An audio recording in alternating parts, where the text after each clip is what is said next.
이시고 오린교회 부목사님이신 주경훈 목사님께서 오늘 멀리 또 오셨습니다.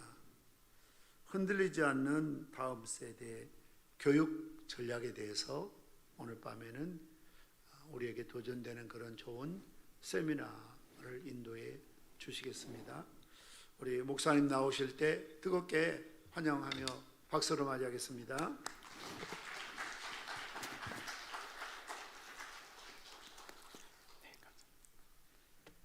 네, 반갑습니다. 주경훈 목사입니다. 여러분 진심으로 감사하고요, 반갑고요. 특별히 위드 코로나 시대 가운데 우리 귀한 교사분들, 또 성도님들, 부모님들 만나게 돼서 진심으로 감사하게 생각합니다. 오늘 저와 함께 본문의 말씀을 가지고 우리 위드 코로나 시대 가운데 교회 교육을 어떻게 건강하게 만들 수 있을 것인가 하는 부분을 함께 나눠보는 시간 되었으면 좋겠습니다. 우리 먼저 옆에 있는 분들에게 이렇게 한번 인사해 보았으면 좋겠어요. 우리 이제 눈밖에 안 보이잖아요. 말씀하기 불편하실 텐데 그래도 눈빛으로라도 이렇게 한번 인사해 보았으면 좋겠습니다. 마스크도 당신의 아름다움을 가릴 수 없습니다.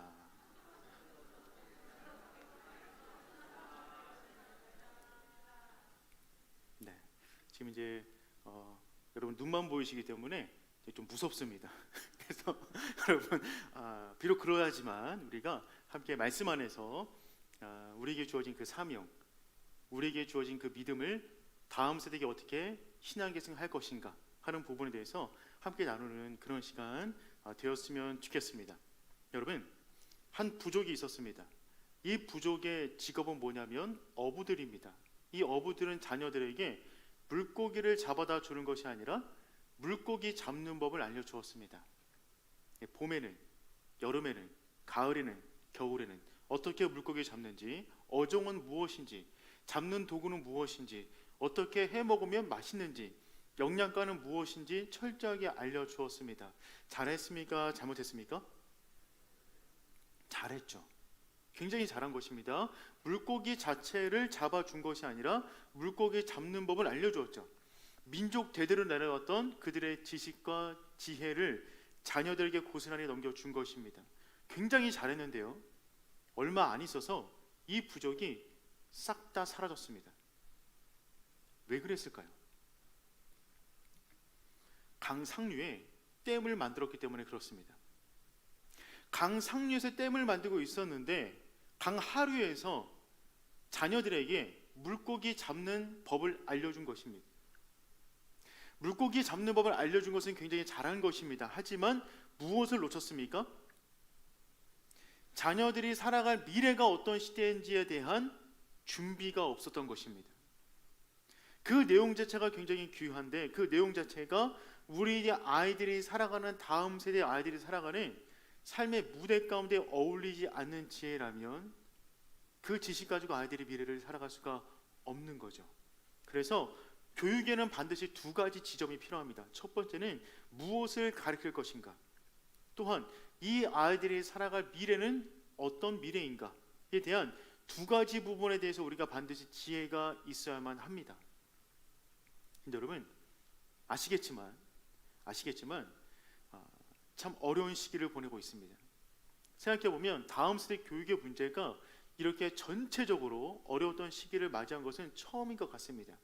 생각해보면 우리나라 초대 기독교는요, 아이들의 부흥으로 기성세대가 부흥해 갔습니다.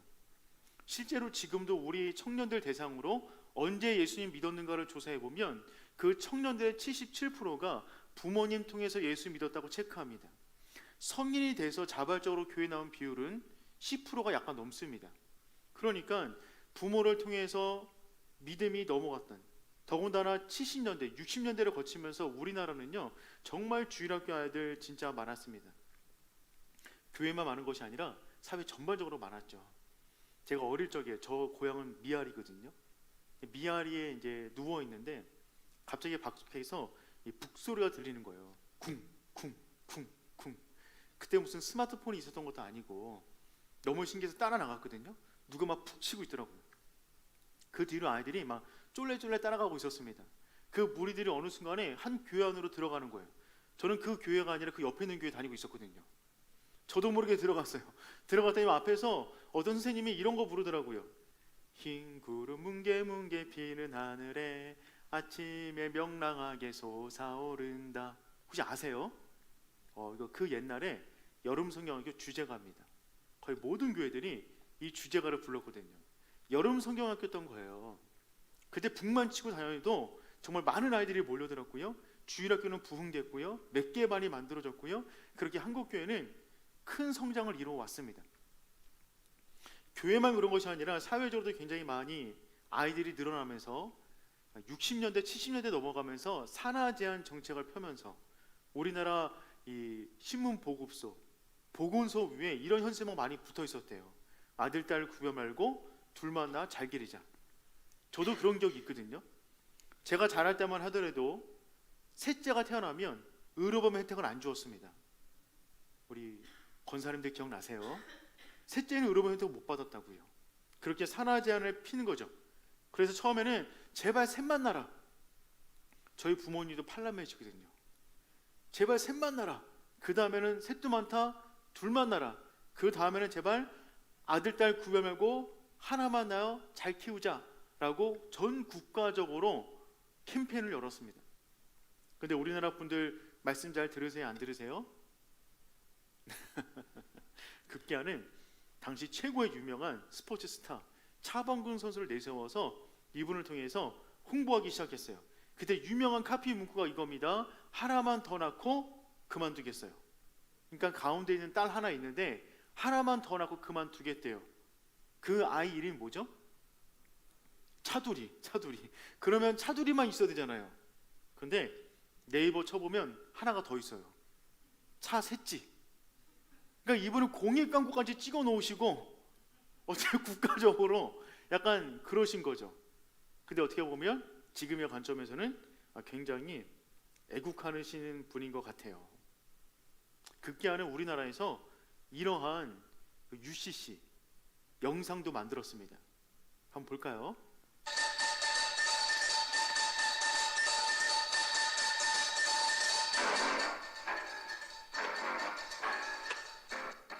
똑딱하는 이 순간 지구에는 3명씩의 새로운 생명이 자꾸 태어나고 있습니다.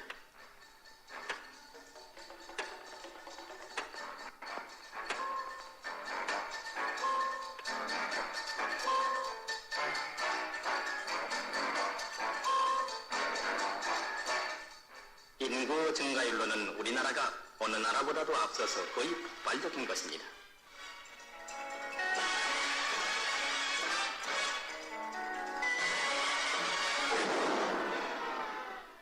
그래 해마다 150만 인구가 늘고 있어 100년 후면은 6억 인구가 됩니다. 그러나 우리가 먹고 살 땅도 똑딱하는 순간마다 자꾸 늘어야 할 텐데 그렇진 않고요. 이건 그저 만화라고 웃어넘길 수는 없습니다. 앞으로 자녀들은 알맞게 낳아서 훌륭의 길로 알뜰한 살림을 이룩해야겠습니다. 덮어놓고 낳다보면 거짓골을 못 면한다. 가족계획 상담은 여러분의 가까운 보건소에서 무료로 합니다. 이거 보신 기억 있으십니까? 그 옛날에 TV를 통해서 대대적으로 홍보했던 공익광고 영상입니다. 국가적으로 두 가지 큰 고민이 있었어요.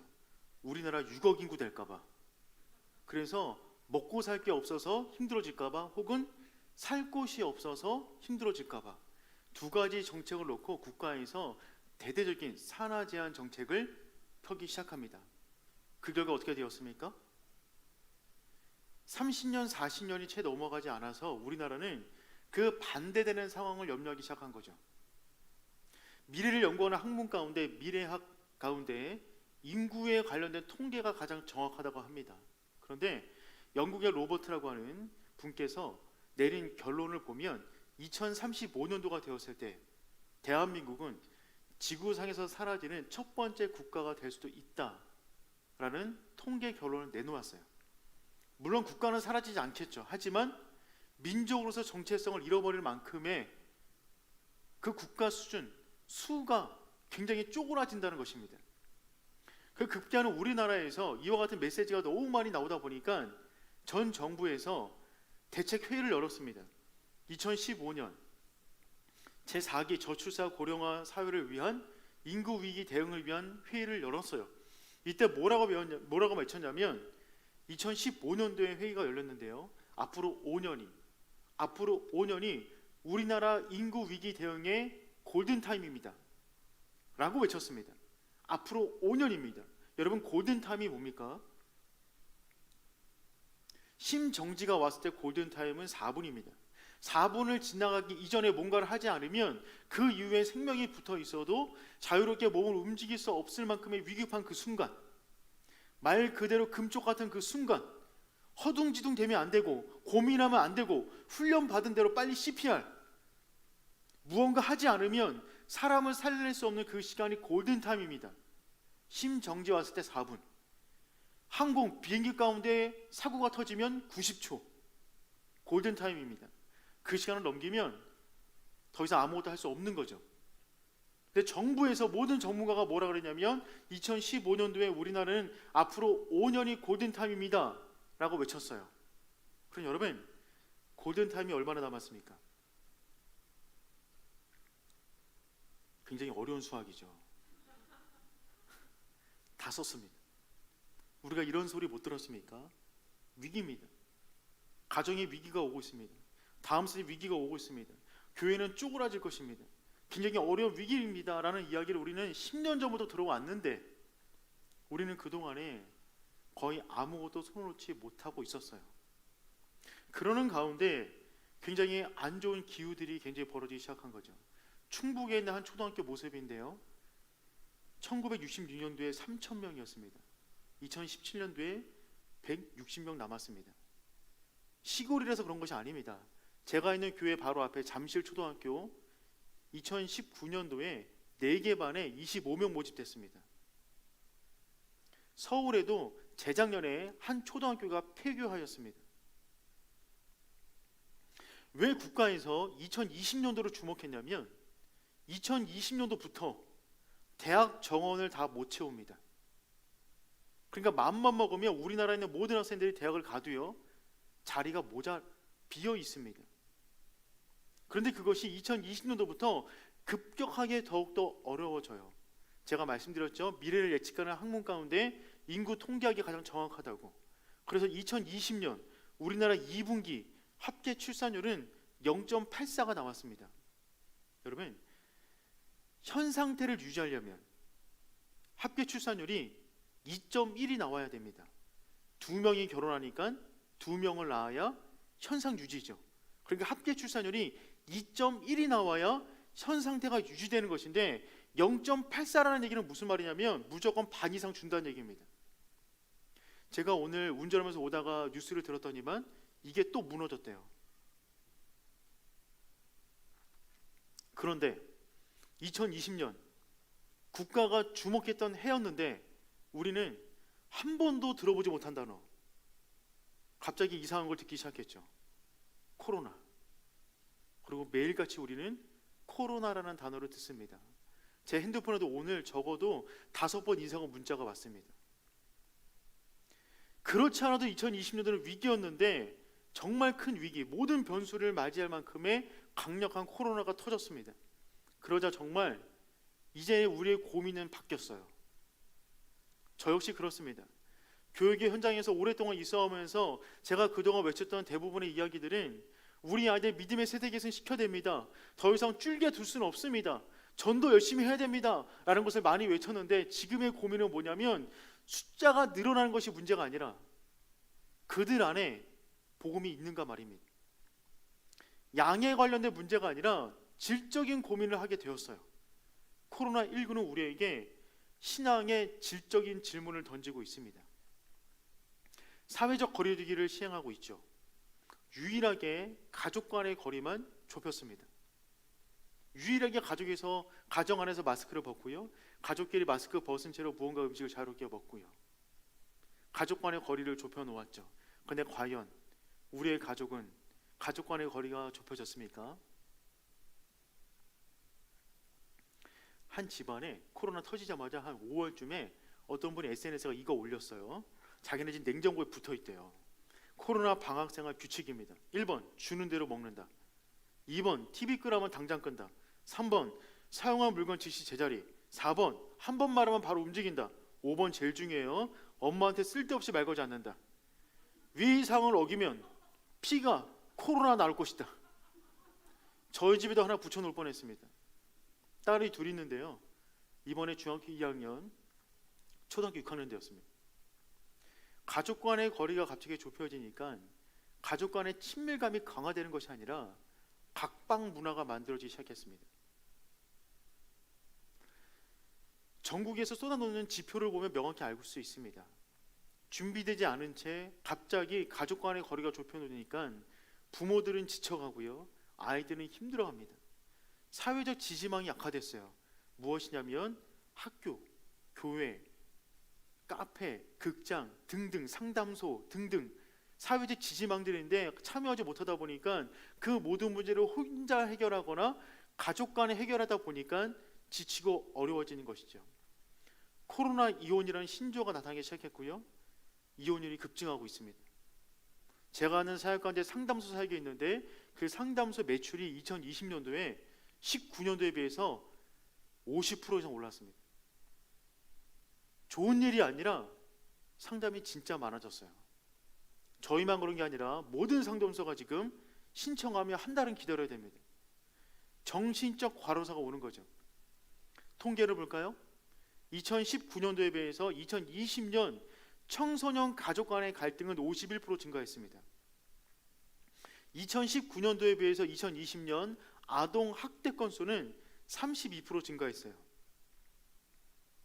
여러분, 여기 나와 있는 이 통계 안에 우리들의 가정은 안 들어가나요? 우리가 맡고 있는 그 아이들의 가정은 안 들어갈까요? 여러분, 그렇지가 않습니다. 통계가 정확히 보여주는 것은요, 교회에 있는 분이나 교회 밖에 있는 분이나 통계에선 차이가 없습니다. 무슨 얘기냐면 우리가 맡고 있는 그 아이들의 가정 역시 매우 힘들다는 거죠. 코로나는 가정 가운데 위기를 초래하고 있어요. 가정만 그런 것이 아니라 교회는 더욱더 심각합니다. 글자가 잘 보이시는지 모르겠으나 코로나19 시대를 맞이해서 한국교회가 어떤 어려움이 있는가에 대한 조사를 한 것입니다. 여기 보니까 코로나 때문에 가장 힘든 게 무엇입니까? 1번이 뭐냐면 다음 세대 교육의 문제였어요. 이건 분명하죠. 어른들은요 어떻게든 오십니다. 아이들은요 이미 온라인에 익숙해졌어요.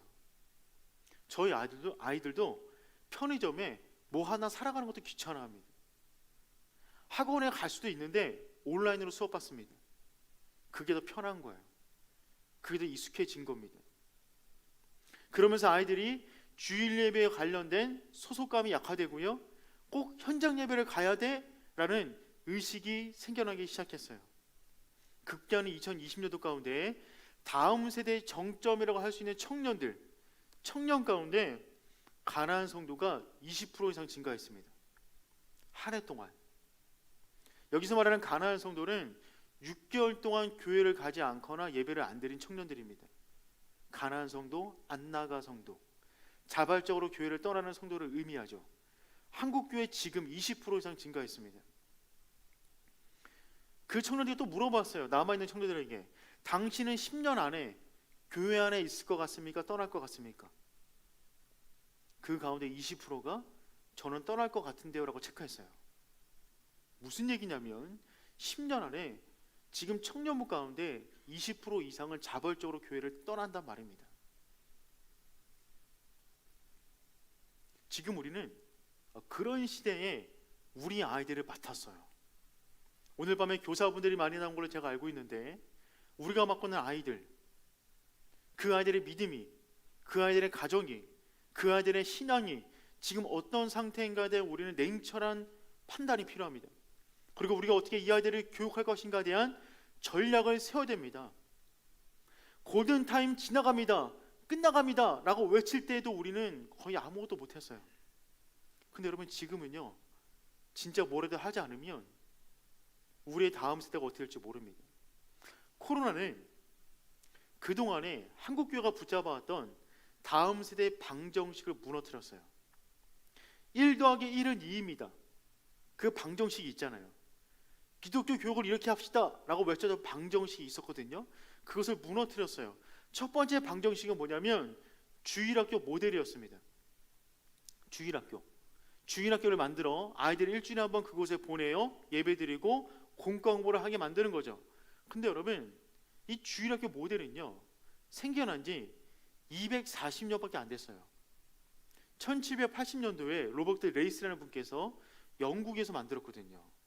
산업화가 되면서 어쩔 수 없이 길거리 놀고 있는 아이들 데려다가 수학, 과학, 성경 가르친 것이 주일학교의 시초입니다. 그게 미국으로 가서 썬데이 스쿨이 되고 한국으로 와서 주일학교가 되었어요. 그 이후에 부모님들은 주일날 아이를 이곳에 보내면 선생님들이 중심이 되어서 아이들을 교육하는 방식으로 교육을 해왔던 거죠. 근데 여러분, 그 주일학교 모델이요, 코로나가 터지자 다 문 닫았습니다. 2020년 2월 달에 코로나가 터지고 심각해지자 전 세계 110국가에서 학교 문을 닫았어요. 학교뿐만 아니라 교회 학교 문을 다 닫았죠. 어떻게 아이들 영상 매체는 보냈는지 모릅니다. 예배 영상 이런 것들. 하지만 그동안에 주일학교가 해왔던 성경 공부를 가르치는 일은 2020년도에 거의 부재합니다. 교육의 공백기를 보낸 거예요. 그런데 여기서 중요한 지점. 그러면 주일학교 모델을 통해서 성경 공부를 가르쳤던 그 성경 공부 시간 있잖아요. 이 가운데 우리 귀한 교사분들 계시잖아요. 여러분들은 지금 이런 걸 꿈꾸지 않으세요? 한 2년 전처럼 다시 그와 같은 환경이 열려서 아이들 함께 모여갖고 같이 성경 공부 나누고 같이 토론하고 의미 있는 시간 보내는 영적인 교육을 많이 하는 그런 것들을 꿈꾸고 기대하지 않으신가요? 두 분 중 아멘 하실 줄 알았는데 기대하시잖아요. 저도 그걸 기대해요. 근데 여러분, 중요한 건 뭐냐면, 교육에서 중요한 것은 무엇이냐면요, 교사의 가르침보다 학생의 배움이 중요합니다. 내가 10개를 가르친다고 해서 학생이 10개를 배우는 게 아닙니다. 제가 10개를 가르치는데 1개를 배울 수 있고요, 5개를 배울 수 있고요, 20개를 배울 수도 있어요. 중요한 거는 내가 얼마나 많이 가르치냐가 아니라 학습이 실제로 일어나는가, 배움이 일어나는가가 중요하거든요. 그런데 우리가 그렇게 꿈꾸었던 그 현장, 빨리 그렇게 되었으면 좋겠다고 하는 그 성경 공부 그 시간을 그동안 아이들이 어떻게 느꼈냐면 이렇게 느꼈어요. 코로나 이전에 아이들에게 질문한 거죠. 공과 공부를 통해서 도움받고 있습니까? 아이들이 뭐라고 말했냐면요, 5%만 공과를 통해서 도움 받습니다라고 체크했어요. 무슨 얘기죠? 무언가는 가르친 것 같은데 실제로 배움은 5%밖에 일어나지 않았다는 얘기입니다. 아이들이 5% 외에 다른 걸 더 많이 체크했어요. 한번 읽어볼까요? 32% 체크한 거, 공과 공부 시간 너무 길어요. 뭐라고요? 길대요. 공과 공부 시간의 평균 우리나라 몇 분이냐면, 우리나라 전국 교회의 성경 공부 시간이 평균 16분입니다. 16분. 우리 귀한교회는 그동안에 몇 분 정도 했는지 저는 잘 모르겠으나 평균이 16분이에요.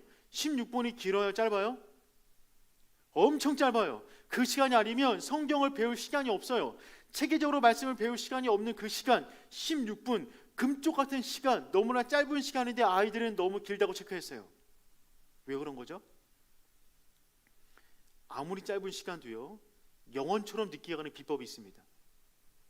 그렇죠? 아무리 짧은 시간도 영원처럼 길게 느끼게 하는 비법들이 있잖아요. 그 다음을 보니까 17.9%, 선생님이 가르치는 방식이 마음에 안 들어요. 또 17.9%, 공과 공부 배울 게 없어요. 10.7%, 선생님이 공과 준비를 안 해요. 여러분, 다음 세대 살립시다. 믿음의 세상이 이뤄냅니다. 이런 거는요, 구호로 되지 않습니다. 우리의 바램으로 되지 않습니다. 천수막 붙인다고 되는 거 아닙니다.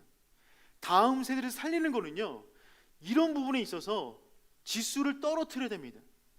실제로 우리가 무언가를 움직이지 않으면, 대책을 마련하고 프로세스를 정하고 구체적인 하나라도 헌신을 해 나가지 않으면 우리가 아무리 많이 외쳐도 우리 아이들의 신앙은 자라지 않을 것입니다. 그렇죠. 코로나는 냉철하게 우리의 현 주소를 묻고 있어요. 주일학교 모델이 이전에도 많이 추악했으나 코로나 때는요 다 문 닫았습니다. 두 번째 방정식, 기독교 교육. 두 번째는 뭐냐면 캠프 모델이에요. 캠프 모델. 주일학교 모델이 일주일에 한 번 하는 교육이라면 캠프 수련회는요 2박 3일 정도 아이들을 몰아넣고 함께 복음을 집중적으로 교육시키는 거죠. 매우 중요한 시간이고요. 저도 그 시간 통해서 예수님 만났고 목회자로 헌신했습니다. 매우 중요한 시간입니다. 근데 여러분, 코로나가 터지자 지금 귀한 교회는 교사분들 어떻게 보내고 계십니까? 지금이 동기 캠프 항상 한창 할 때잖아요. 동기 수련회 거의 못합니다. 2020년도 거의 못했습니다. 어쩔 수 없이 온라인으로 하루 정도, 1시간 정도 하긴 하지만 그건 역시 아이들이 어떻게 느끼는가에 대한 피드백을 정확히 받아야만 합니다. 그동안 우리가 붙잡았던 기독교 교육 그러면 두 개밖에 없었어요. 주일학교, 여름 성경학교. 코로나는 이 두 개를 전부 다 문 닫게 만들었습니다. 그러면 우리는 이 코로나가 언제 끝날지 모르고, 더군다나 포스트 코로나라는 단어도 안 쓰죠. 이제는 위드 코로나, 콩 코로나, 인 코로나, 즉 코로나가 영원히 계속될 것이다 라는 전제하에 모든 사회 구조가 개편되고 있는데, 과연 기독교 교육의 구조는 어떻게 개편되고 있는가, 우리는 지금 심각하게 질문을 던져야만 합니다. 그런 가운데 미 전도 종족 아시죠? 14시 창에 있는 흔히 말하는 이슬람 국가, 미 전도 종족이란 그 나라 가운데 예수 믿는 비율이 4% 이하인 나라입니다. 4% 이하. 이곳에 누구를 파송하냐면 교사를 보내는 것이 아니라 선교사를 보냅니다. 훈련받은 전문 선교사를 저 국가에 보내죠. 근데 여러분, 지금 우리나라 아이들의 기독교 분포율 비율이요 4% 이하입니다. 우리나라 성인 기독교 분포율은 21%예요. 성인 기독교 분포율. 그런데 청소년 기독교 분포율은 3.8%입니다. 기관에 따라 다른데 코로나 이후에 3점대가 무너졌다고 말하는 기관들도 나왔어요. 무슨 얘기냐면 100명 가운데 3, 4명만 예수 믿는다는 얘기죠. 근데 여러분, 비율이 안 맞잖아요. 어른들은 21%인데 청소년은 3.8%예요. 비율이 안 맞잖아요. 무슨 얘기예요? 믿는 가정 속에서 믿음의 세대 계승이 일어나지 않는다는 얘기예요. 한번 볼까요? 2019년도에 장신대 김효숙 박사님께서 중요한 논문 하나 썼는데, 그 논문의 제목이 뭐냐면 신앙 형성에 영향을 미치는 요인입니다. 우리의 신앙이 어떻게 형성되는가 조사했거든요. 세 부류예요. 자녀, 부모, 교사. 자녀, 부모, 교사. 1위, 모든 대상의 첫 번째 신앙 형성의 주 요인은 주일 예배입니다. 그렇죠. 예배는 가장 소중하죠. 예배를 통하여 우리의 신앙이 단단하게 형성됩니다. 2위는 달라요. 아이들의 2위는 수련회예요. 제가 말씀드렸죠. 기독교 교육의 두 가지 방정식 다 나왔습니다.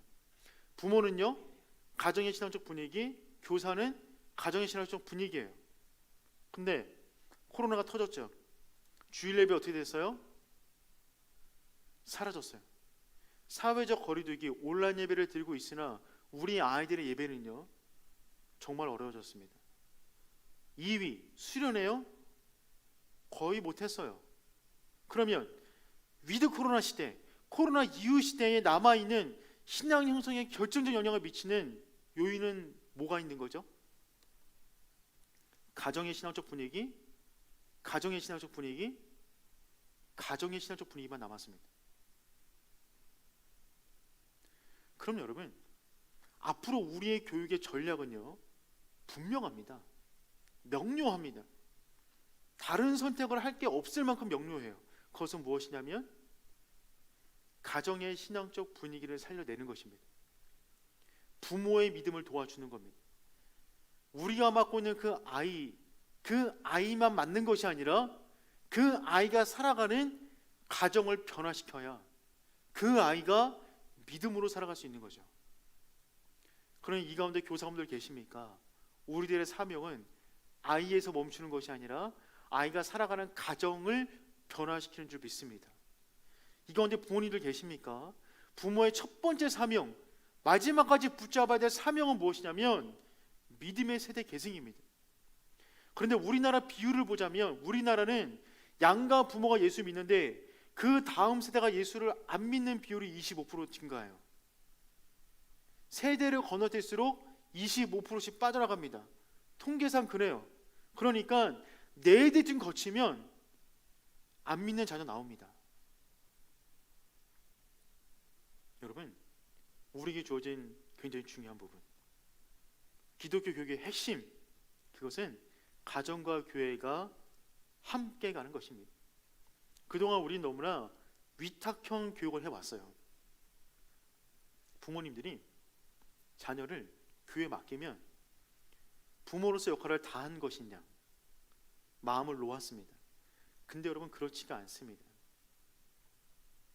내 자녀에 대한 믿음은 내가 책임지는 것입니다. 그러면 교사 역할은 무엇입니까? 부모님이 그 역할을 잘할 수 있도록 도와주시는 거예요. 혹여나 내가 맡고 있는 자녀의 부모님이 예수를 안 믿고 있나요? 그러면 어떻게 합니까?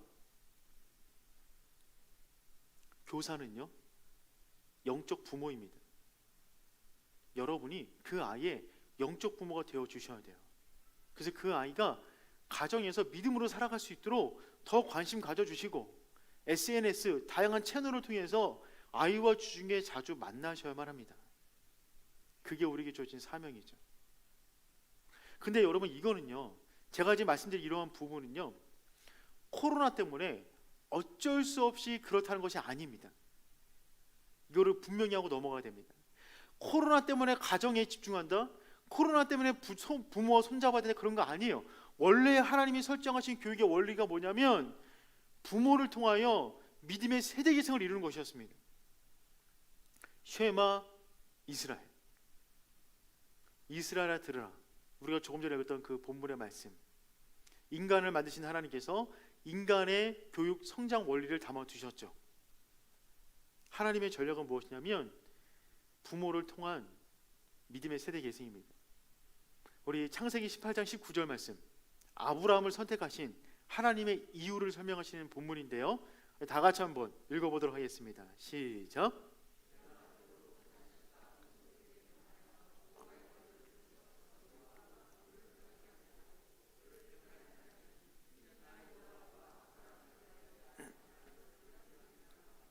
아멘. 저는 늘 궁금했거든요. 왜 하필이면 아브라함일까? 75세에 변방에 있는 그분을 통해서 왜 하나님은 새로운 민족을 이루시는가?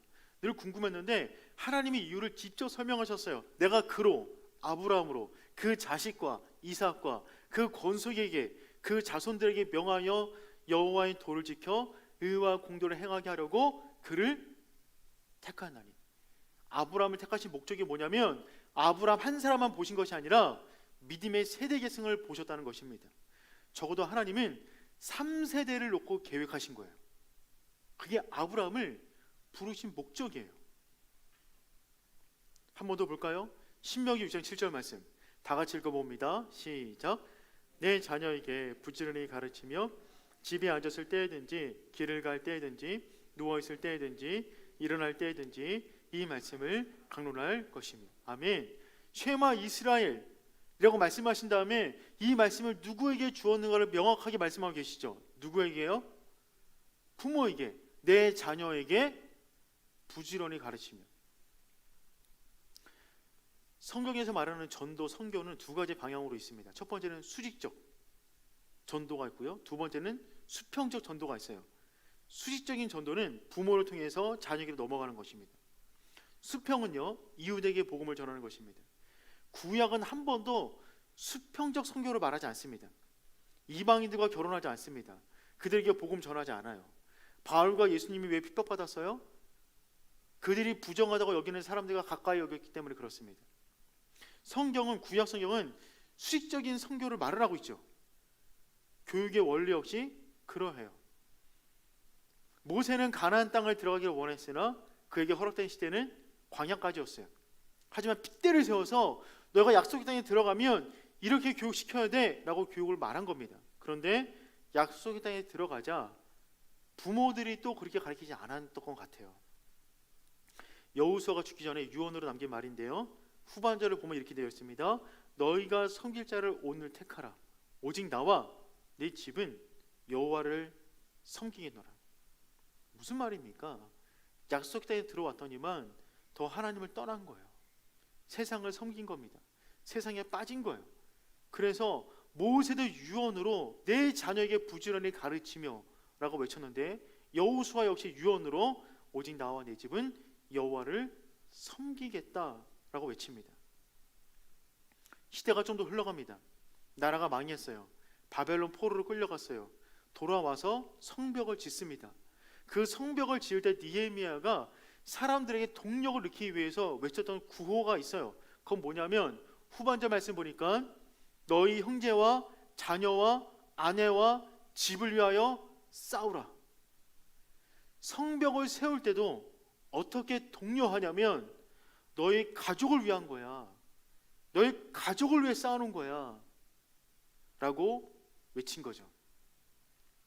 시간을 좀 더 가볼까요? 구약 성경 마지막 책 말라기. 말라기의 마지막 장이 4장이에요. 그 마지막 장의 마지막 절이 6절이에요. 그러니까 말라기 4장 6절은 구약 성경의 결론입니다. 결론이 가장 중요하죠. 다 같이 한번 읽어보도록 하겠습니다. 시작.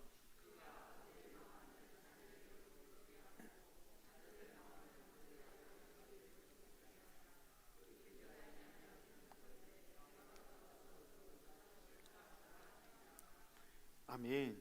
구약 성경의 마지막 결론은 뭐라고 되냐면 믿음의 세대 계승으로 냅니다. 여기서 말하는 아버지는 하늘 아버지가 아니라 원어로 보면 복수예요.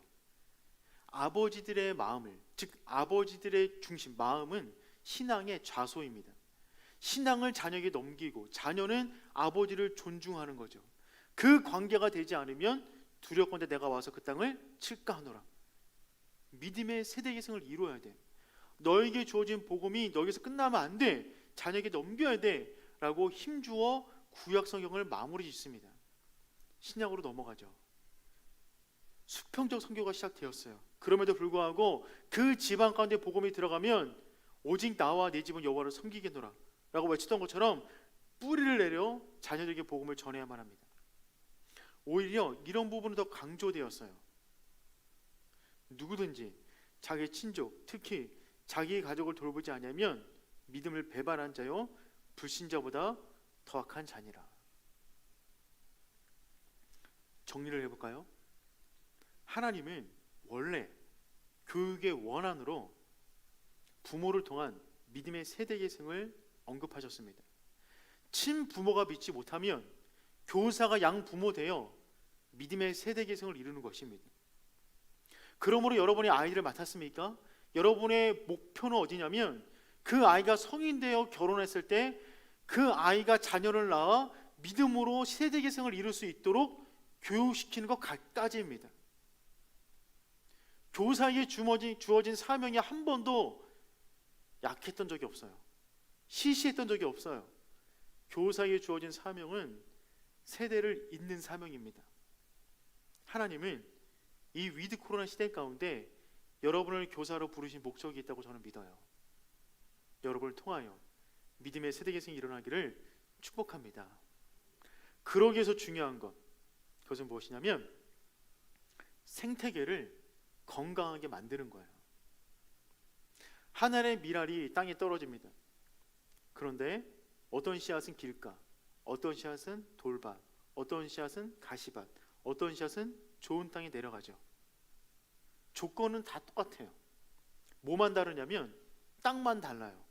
생태계만 달라요. 그것에 따라서 수확물이 달라집니다. 그렇죠. 우리가 아이들을 믿음으로 가리켜요.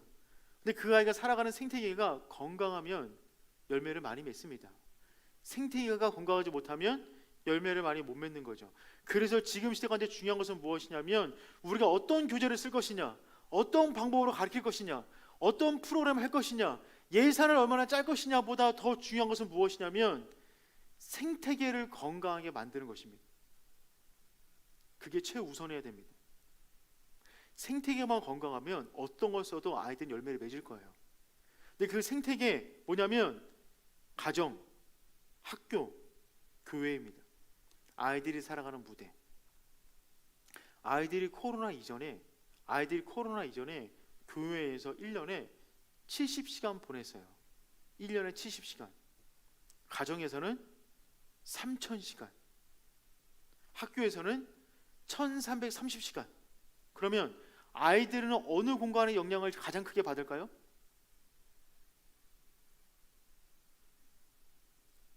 양보다 질입니까? 교회에서 70시간, 가정에서 3,000시간, 학교에서 1,330시간. 그러면 아이들은 어느 공간의 영향을 제일 많이 받아요? 100%입니다, 여러분. 자기가 많이 있는 공간에 사람은 영향을 받게 되어 있어요. 여러분이 교회를 자주 나오시잖아요? 더 주님 닮아가는 거예요. 사람은 공간의 영향을 절대적으로 받습니다. 가정에 오래 있으면 가정 영향 많이 받는 거죠. 학교 오래 있잖아요? 영향 많이 받아요. 반면 교회는요, 1년에 70시간입니다. 코로나 터졌어요. 아이들이 거의 모든 시간을, 몇만 배의 시간을 가정에서 보내고 있죠. 그래서 우리는 이제 기독교 교육의 중심축을 옮겨야만 합니다. 원래 이게 맞았어요. 주일 중심에서, 주일이 중요하지 않다는 말이 아니에요. 주일날 배운 말씀이 너무 중요하기 때문에 주일 안에만 가두는 것이 아니라 주중으로 연결되게끔 해야만 합니다. 이론 중심에서 실천이에요. 교사 중심에서 부모 중심이에요. 중요한 건 뭐냐면 그렇게 살아가도록 보여주는 교사분들이 있어야 됩니다. 그렇게 살아가도록 보여주는 부모님들이 계셔야 돼요. 보여주지 않으면 알 길이 없기 때문에 그래요. 기독교 교육은 보여줘야만 합니다. 예를 한번 들어볼까요? 저는 한 번도 옷을 본 적이 없는 원신 아이예요. 한 번도 옷을 본 적이 없어요. 옷을 입어본 적도 없어요. 필요성도 못 느끼고 있어요. 근데 좋은 선생님이 지나가다가 불쌍한 저를 보고 옷을 입혀주는 법을 알려주시는 거예요. 이해가 되셨나요? 내가 가르쳐 주실 때 말로만 알려주셔야 돼요. 어떻게? 마스크 끼고 있다고. 말로만. 아시겠죠? 자, 그러면 제가 옷을 다 벗을 수는 없고 겉옷만 하나 벗겠습니다. 저는 지금 옷을 벗고 있는데 상상을 하지 마시고 저기 옷 입는 법을 말로만 알려주십시오. 말로만. 선생님, 어떤 선생님께서 해주시겠어요? 어떤 선생님께서 저기 말로만 옷 입는 법을 알려주시겠습니까? 선생님들, 제가 알기로는 교양교육관한테 훌륭한 선생님도 많다고 많이 들었는데 선생님, 어떤 분이 저에게 말로만 옷 입는 법을 알려주시겠습니까? 선생님 알려주시겠어요? 말로만 옷 입는 법을 말씀해 주시길 바랍니다. 네? 저는 소매자락을 몰라요. 옷을 처음 봤어요.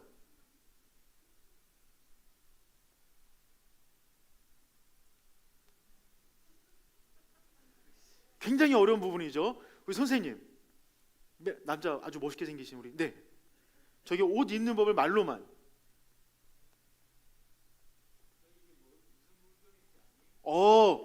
접근법이 달라요. 이게 무슨 물건인지 아직 호기심을 들기 시작한 거죠? 모르겠는데요.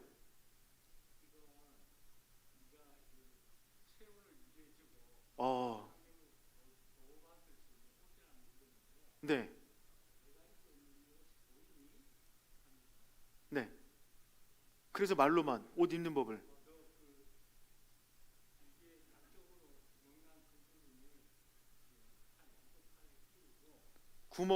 양쪽 팔에 끼우고 뒤집어 봐라. 네. 일단 접근법이 굉장히 좋으셨어요. 일단은 호기심, 그 다음에 목적을 설명해 주셨어요. 호기심과 체온주의에 대한 목적을 설명해 주셨거든요. 그 다음에 옷 입는 법.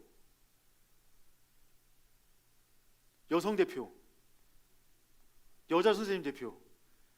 아마 제가 모르긴 몰라도 마스크 속으로 중얼중얼 거리신 분이 계시잖아요. 여성 대표. 다 저희 눈을 피하시는데 여러분, 옷 입는 법 말로만 설명이 안 됩니다.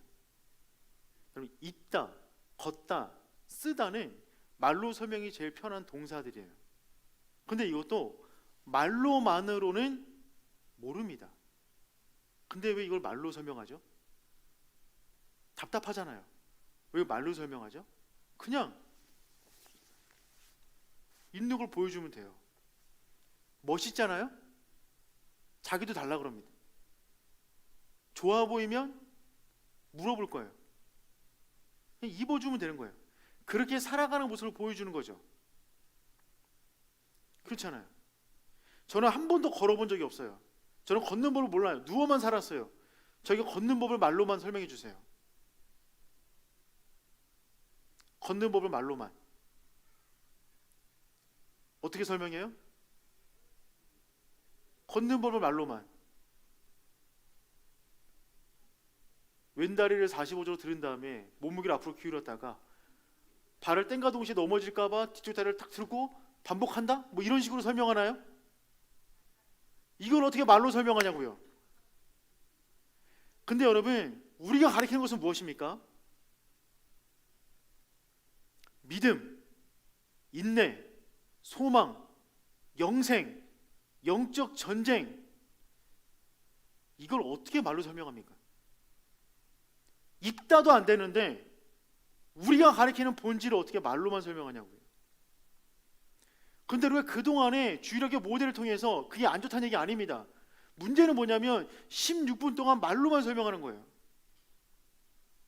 이해를 못하죠, 아이들이. 그러니까 도움되는 얘기를 5%밖에 안 하는 거예요. 그게 그래서 뭔데? 그게 어쨌다는 건데? 그렇게 살아가는 누군가가 보여줘야 되는 거예요. 다음 세대는 한 번도 문제였던 적이 없어요. 문제는 뭐냐면 기성세대가 문제입니다. 거기서 소망을 발견하게 되죠. 우리가 변화되면 아이들은 변화될 것입니다. 아이들에게 집중하는 것이 아니라 우리들에게 집중하셔야 돼요. 부모를 살려야 됩니다. 가정예배 반드시 드리셔야 돼요. 영적 대화를 나누셔야 돼요. 그러면 늘 하는 질문이 뭐냐면 예수 믿지 않는 가정을 어떻게 합니까? 라는 질문을 많이 듣는데, 그 전에 우리가 진짜 해야 될 고민은 뭐냐면 나는 과연 그러한 영적인 풍요를 누리고 있는가? 교사인 내가. 여러분, 사람은요, 맛집 하나 발견해도요 입이 가만히 있지 않습니다. 내가 영적인 그 기쁨을 누리면 가만히 있을 수가 없어요. 계속 말하게 되어 있죠. 변화를 일으키기 위한 변화의 시발점이 있어야 됩니다. 출발점이 있어야 돼요. 잔잔한 호숫가 가운데 돌멩이 던지면 하나 던졌을 때 파장이 끝까지 가듯이 어딘가 파장을 일으켜야 되는데, 그 파장을 누가 일으키는 것이냐면 아이들의 가정에서 일으키는 것이 아니라 교사인 우리가 먼저 파동을 일으킨다면 그 파동을 타고 아이들의 가정으로, 교회로 흘러갈 것입니다. 그래서 여러분, 우리가 중요해요. 제가 알기로 귀한 교회도 교사가 100여 명 있는 걸로 알고 있는데 핵심 멤버들일 것입니다. 귀한 교회 가운데 교사 그룹만 변화를 맛본다면 그 변화는 교회 전체 가운데로 이어집니다. 그럼 분명합니다. 그래서 교육 생태계를 회복시키기를 원하는 원포인트 통합교육은 무엇이냐면, 한 주간에 벌어지는 예배가 적어도 5번이 있습니다. 새벽 예배, 개인 큐티 예배, 그리고 소그룹 예배, 주일 예배, 가정 예배. 적어도 한 주간에 벌어지는 예배가 5번이 있는데, 이 5번을 각각 다른 걸로 하는 것이 아니라 원포인트로 하나로 모아 전 세대가 같은 본문으로 나누는 것입니다. 왜 이 방법을 말씀드리냐면, 가정에서 아이들이 믿음으로 살아가기 위해서는 부모를 변화시켜야 되는데 그러기 위해서 또 어떤 시간을 내기가 현실적으로 불가능합니다. 굉장히 어려워요. 그런데 아이가 배우는 본문과 어른이 배우는 본문을 다르게 배우는 것이 아니라 같은 본문이지만 발달 단계에 따라서 다르게 배우는 거죠. 그러면 아이가 배운 게 부모가 배운 거예요. 부모가 배운 게 아이가 배운 거예요. 각자가 열심히 처소에서 배웠다가 가정예배 갔을 때는 가르침 중심의 가정예배가 아니라 토론과 나눔 중심의 가정예배를 드리는 것입니다. 그 설계 방법이 조금 전에 제가 말씀드렸던 그 성경 구절을 현 시대 가운데 이루기 위한 가장 좋은 방법이라고 여겨집니다. 저는 그런 교육을 지금 8년째 해오고 있습니다. 전 세대가 하나의 본문으로 원포인트 통합교육을 실시하고 있고요. 교사와 부모와 아이를 교육을 한꺼번에 합니다. 그분들이 볼 수 있는 지금 시대에 맞는 교육 전략을 만들어 온라인상에다가 주제 강의 영상, 주제 영상, 교사 심서 영상, 설교문, 설교 PPT, 가정예배 영상, 책자, 속으로 지친서, 말씀을 음악을 입혀서 율동하는 요송, 성경 동화책 드림북, 여름 캠프 자료 VBS 자료들을 전부 다 무상으로 오픈해 놓았어요. 굉장히 좋은 퀄리티로 만들려고 노력을 지금도 해오고 있고요. 지금 이와 같은 컨텐츠를 통해서 한국교회 가운데 5천여 교회 이상이 저희 컨텐츠를 함께 나누어 쓰고 있습니다. 그 교회들을 대상으로 교육하는 일을 제가 있는 기관에서는 주로 감당하고 있습니다. 저에게 중요한 목표는 무엇이냐면 이 컨텐츠를 많이 보급하는 것이 목적이 아니라 가정과 교회가 어떻게든 통합되도록 만드는 것인데, 그런 방법으로 가장 지혜로운 방법으로 저는 원포인트 통합교육이다라는 확신이 있고요. 그런 교육을 통해서 부모와 교사와 아이를 한꺼번에 교육시킬 수 있다라고 생각이 되어져요.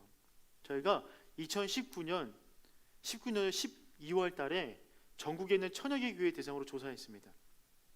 어떤 조사였냐면 저희 컨텐츠를 쓰고 있는 원포인트 통합교육을 하고 있는 교회 483개 교회와 그렇지 않은 일반 교육을 하는 교회 481개 교회 대상으로 조사했어요. 교육에서 중요한 7가지 영역으로 조사했습니다. 조사한 결과가 무엇이었냐면 파란색이 원포인트 통합교육을 2년 이상 했던 교회들이고요. 빨간색 그래프가 그냥 일반 교육을 하는 교회입니다. 점수 차이가 유의미하게 많이 차이가 났어요. 근데 이 차이는 어떤 차이냐면 여러분, 숫자가 늘었냐 안 늘었냐의 차이가 아니에요. 어떤 차이냐면 질적으로 얼마나 성장했는가의 차이입니다. 그 교회에 있는 부모와 교사와 아이와 전 세대가 얼마나 다음 세대를 향한 마음이 있고 그것에 헌신하고 투자하고 있는가에 대한 조사예요. 이제는 여러분 다음 세대 문제가 다음 세대 교육, 다음 세대 문제가 다음 세대만의 문제는 아닙니다. 그렇잖아요. 한 가정의 자녀 문제가 아니잖아요. 부모 문제이고 가정의 문제이듯이 한 교회의 다음 세대 문제는 다음 세대 교사들만의 문제가 아니라 전 교회의 문제인 거죠. 이제는 전 교회의 생태계를 건강하게 만들어 가정과 교회와 학교를 통합적으로 교육할 수 있는 교육 전략과 방법들을 만들어내고, 더 중요한 것, 시도를 하고 수정하고 발전시켜 나가야 됩니다. 오늘 이렇게 첫 만남을 하게 되었는데요. 이후로 계속해서 저희가 영상 콘텐츠로 많은 교사용 자료들을 만들었거든요. 그 자료들을 오픈해 드릴 테니까 여러 가지 많은 자료들을 보시면서 어떻게 활용할까, 어떻게 아이들을 살릴까, 교육 방법은 무엇인가 하는 부분들을 함께 고민해 나갔으면 좋겠어요. 여러분, 한 그림 하나 나갔으면 좋겠어요. 이 말씀 하나 드리고 마치도록 하겠습니다.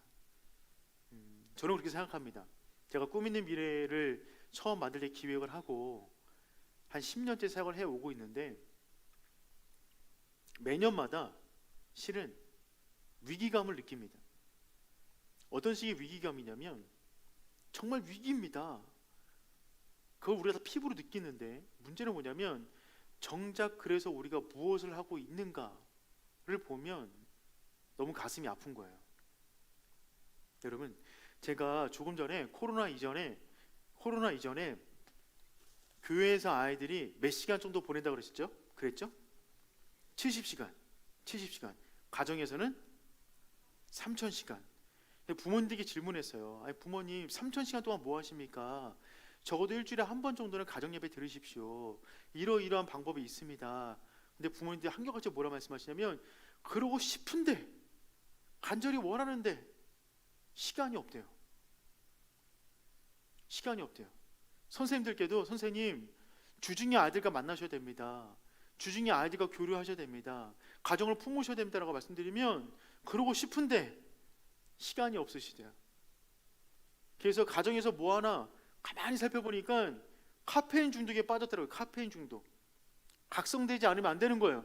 카페인이 뭔지 아세요? 카카오톡, 페이스북, 인스타그램. 이걸 하루에 3시간 이상 보느라고 우리나라 평균 3시간 50분 합니다. 하루에 평균 3시간 50분씩 하는데 일주일에 5분, 10분 정도 시간 내어서 함께 말씀 나누고 기도하는 그것은 시간이 없대요.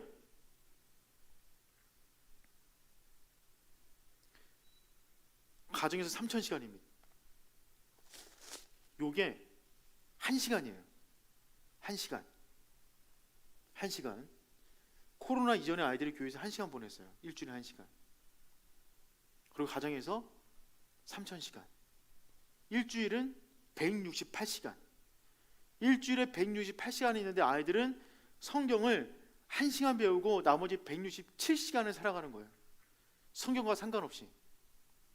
요거 1시간입니다. 1시간. 한 주가 168시간. 또 1시간. 또 1시간. 또 1시간. 제가 빼면은 권사님들 눈빛이 달라져요. 왜 그래? 여러분, 이거 아까운 게 문제가 아니라 우리 아이들 영적인 접촉의 시간들이 날아간다고요. 아직 168시간 뽑으려면 멀었어요. 교육은 뭐냐면 하나 건져 올리는 겁니다. 힘든 거 압니다. 어려운 거 압니다. 하지만 교육은 편리와 효율의 문제가 아니에요. 교육은 헌신의 문제입니다. 사명의 문제예요. 교육은 뭐냐면 떨어져 있는 거 건져 올려야 돼요. 그리고 뭔가 활동을 해야 돼요. 적어도 1시간 더. 아직 166시간이 깔려 있어요. 더 열정이 있으면 1시간 더 건져 올리는 거죠. 그리고 교육하는 겁니다. 이게 되지 않는 한 정말 전문가들이 말하듯이 우리의 다음 세대는 세대 개성을 이루지 못하고 그 명맥이 끊길 수도 있습니다. 오늘 함께 나와서 교육받는 우리 교사분들 정말 축복합니다. 2021년도 되었을 때 모든 교회들이 교사 모집이 다 힘들었어요. 너무 힘든 거예요. 그런데 이게 헌신하신 교사분들 정말 축복하고요. 하나님이 여러분이 이 시대 가운데 여러분을 부르신 목적이 분명히 있다라고 저는 믿습니다. 이 가운데 부모님들 계십니까? 교회와 협력해 주십시오. 교사분들과 손을 잡아 주십시오. 그리고 가정 안에서 우리 아이들 믿음으로 살아갈 수 있도록 우리가 밑거름이 돼야만 합니다. 이 가운데 결혼 안 하신 우리 미혼 청년분들 계십니까? 여러분들이 가정 안에서 먼저 부모님과 예배드리고 함께 신앙생활 할 수 있도록 부모님들께 먼저 손 내밀어 주셨으면 좋겠어요. 부모님들의 그 간절한 마음들이 다 있으세요. 그런데 자신감이 없으니까 자녀들에게 얘기를 잘 못해요. 근데 여러분이 먼저 손 내미시잖아요. 부모님들 너무 기뻐하실 거예요. 모든 세대는 서로를 필요로 합니다. 부모 세대는 자녀 세대를, 자녀 세대는 부모 세대를. 전 세대가 합하여 하나님 원하시는 믿음의 세대 계승, 온전한 교육을 이뤄나갈 수 있는 우리 귀한 성도분들 되시기를 축복합니다. 제가 한번 기도하겠습니다. 하나님 감사합니다. 우리가 부모입니다. 우리가 교사입니다.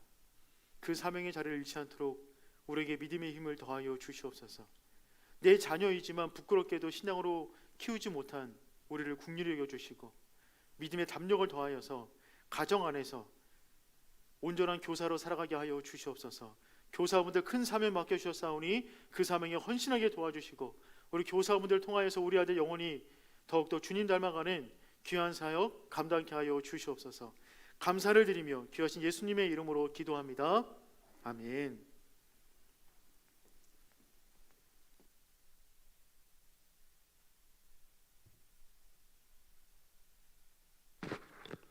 예, 우리 귀한 강의해 주신 주경훈 목사님, 우리 박수 한번 하시겠습니다. 감사합니다. 예, 이미 우리는 그 어린교회 다니엘 기도에 거의 7년 차 올해 접어들었죠. 그래서 거점 교회로 그 다니엘 기도에 11월 1일부터 20일간 우리가 작년에도 또 올해도 계속 갔고, 그러면서 또 어린교회 갖고 있는 김은호 목사님의 그 꿈이 있는 미래에 대한 정말 많은 교회에서 투자도 하고 관심도 갖고 좋은 프로그램들 또 지금 진행하고 있습니다. 올해부터 우리 교회 모든 교육부서가 꿈미로 이렇게 교재를 바꾸고 진행하는 가운데, 물론 그동안 우리 온라인을 통해서도 몇 번 강의를 여러분들 개별적으로 또 듣거나 우리 전체 한번 모여서 우리 온라인 교육을 받았습니다만, 앞으로 이제 무엇보다도 우리의 가정이 또 우리 교사들이 정말 어느 때보다 어려운 그런 시대 속에서 다음 세대들을 세워가야 될 중요한 하나의 그 역할들을 잘 감당할 수 있도록 관심을 갖고 기도해 주시고, 또 제가 잠깐 올라오기 전에 우리 영아부, 또 유치부, 유초등부 각 부서에 분반 공부하는 그 자료를 우리 목사님께서 보내주시기로 하셨습니다. 각 부서별로 또 지도부장 총무 또 이렇게 나눠 드릴 테니까 가정에서 여러분들이 꼭 온라인 통해서 보셔서 어떻게 하면 비대면으로라도 우리 자녀들 또 다음 세대들에게 하나님 말씀을 잘 가르칠 수 있을까, 이런 것들을 함께 연구하고 또 고민하는 그런 시간들 되시기를 바랍니다. 항상 어렵다고 하지만, 힘들다고 하지만, 이번 철야 때도 제가 그런 멘트를 쓰려고 하는데요. 레이건 대통령에게 주었던 메시지는, 오늘은 나쁘지만 그 나쁜 일이 반드시 내일은 더 좋은 일이 될 거야. 이런 어떤 어려움이 지금은 힘들고 어렵지만, 그러나 반드시 내일은 그 일이 더 좋은 일로 이렇게 변화되리라는 그런 믿음을 가지고 좌절하지 마시고 포기하지 마시고 과감하게 도전하시길 바랍니다. 오늘도 이렇게 현장에도 오셨지만 온라인으로도 우리 많은 교사분들이 이 강의를 들으신 줄 알고 있습니다. 우리가 기회되는 대로 여러분 들어가셔서 좋은 자료들, 강의 내용들을 많이 활용해 주시기를 바랍니다. 귀한 강의 감사드립니다. 우리 주기도문으로 오늘 세미나와 예배를 마치도록 하겠습니다. 하늘에 계신 우리 아버지여, 이름이 거룩히 여김을 받으시오며 나라 임하옵시며 뜻이 안에서 이룬 것 같이 땅에서도 이루어지이다.